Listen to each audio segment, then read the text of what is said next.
Alright, Positive Day Delivers. This is Dr. Gigi Disunga from I Can Change Project. Magandang gabi sa lahat ng mga delivers natin. And sa first time po tayo mapanood sa YouTube channel, thank you very much. Please subscribe, click mo na po yan, Doc Gigi Disunga. And may isa po akong request, paki-subscribe naman po and share, like and share po ang aking isa pang YouTube channel, Victorious Life. So, it's a full English version. Please, pakipuntahan po at silipin ang aking, mag-subscribe po kayo sa aking second YouTube channel. Alright, so how did I start my UITF investment? So, sa lahat ng mga gusto mag-start ng UITF investment, saan, paano, ano yung mga procedure, okay? Pero bago yan, announcement ko lang, hilang ako ng konting, vote sa aking muse po namin, ang College of Education. So, pakilike lang po. Please go to my FB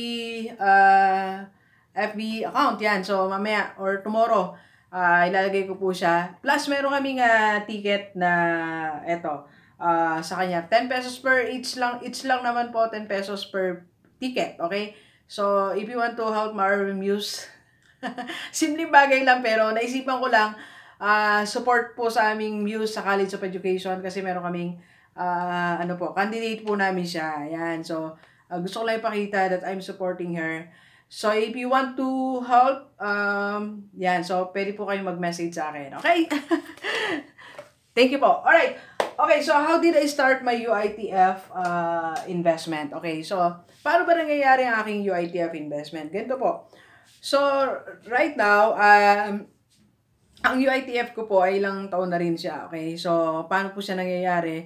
Doon sa mga ibang di pa nakapanood na aking YouTube channel. So, nagsasend lang po ako sa aking ATM, okay? So, naghulog pamangkin ko doon sa ATM account ko. Sa BPI po So, it's under BPI. I think meron naman ibang bank niyan, okay? So, nagkataon lang na yung friend ko kasi nag-start sa BPI, okay? So, ang unang step, of course, magkaroon ka ng account sa BPI, okay? So, nung nagka-account na po ako, pinadirect ko na sa UITF investment ko. And then, kung gusto kong hulugan, nag-enroll ako online. Okay? So, ganito po yung procedure. Pero bago ko sabihin ang procedure kung paano siya nangyayari, paano ako nagsimula? Okay? Nagsimula ako, nagkaroon lang ako ng overload na tinatawag. O, yung sinasabi natin na, nagtuturo po kasi ako ay ma-principal na din sa College of Education. So, kumuha ako ng overload 2 or 3 years ago. So, meron akong extra pay. So, yung ginagawa ng pamangkin ko po, pagka sweldo ko, let's say, parang that time, 1,500, 2,000, every payday, so 2 months, marang naka 4,000 ako. Inuhulog niya po doon, okay? Doon, actually, nag-start ako, hindi pa doon. Doon muna sa isang bank account, okay? So, hinulog ko muna doon sa isang bangko. Then, nung nagkaroon na nabuo na po siya ng 10,000, doon na ako nag-enroll sa UITF BPI, okay? So, nung nag-exist na po siya, okay, nag-exist na yung ongoing na po ang aking investment doon. Pag nagdadagdag ako, okay, so ulitin natin yung initial niya, 10,000, okay, you go to BPI or other bank, at paano ka magkakaroon ng 10,000, yun na rin sasabihin ko, how to start it. So, ang dapat mong gawin, of course, kumuha ka ng extra work, okay, mag-overtime ka, magbenta ka ng anything para magkaroon ka ng extra income. Yung malilit na yun, kahit 1,000 naman, 2,000 naman, okay? So, yun ang start mo ng 10,000 mo. Kasi 10,000 ang minimum, okay? So, kaya doon sa mga nag-accept ng 500 challenge, 500 peso challenge, so, pwede kayo dito hanggang sa makaipon kayo ng 10,000 pesos, okay? Alright. So, paano naman siya hinugulugan, Doc G? So, ganito po, inuhulugan ko siya, saan ko galing yung inuhulog ko? Hindi pa rin sa sweldo ko, okay?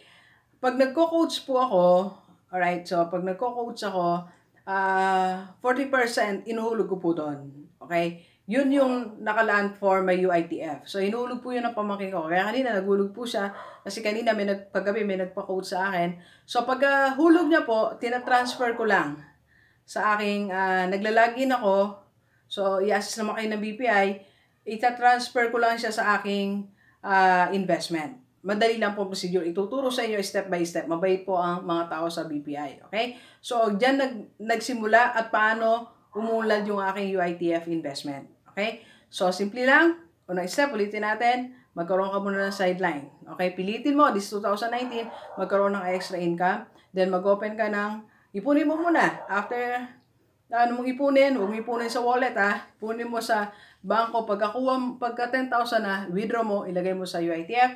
Then, ituloy mo lang yung sideline mo, yan ang pinandadagdag mo. Okay? So, simple, pero meron kang investment. That's how I started my UITF investment. Okay? So, doon sa mga gusto pa po na magkaroon ng iba't ibang klase na investment, I'm doing online coaching. Okay? So, message mo ko sa aking FB page, Dr. Gigi Sunga, FB account Gigi Sunga, or call me, tawagan mo ako 0939-5254-311. Okay? So, in line with that investment na coaching, kung kaya mong umattend sa January 18 sa Novotel, Cubao, okay? So, message ka lang sa akin, i-connect kita doon sa Nag-Orient, it's for free. And Feb 9, nasa SM North ako. Yeah. So, kung meron pang habol na magpapa-vlog, magpapa-advertise ng business, magpapa-coach, kontakin nyo lang po ako. Okay? So, bago ako mag-end, ulitin ko lang po para sa Miss natin, Miss Upcast, okay? 2019, candidate namin siya. So, pwede kayo mag-send ng tulong. Simple bagay lang, di ba? So, para just to support my news. Okay? Alright, so thank you very much, Delivers. Enjoy the rest of the day and let's go, let's go.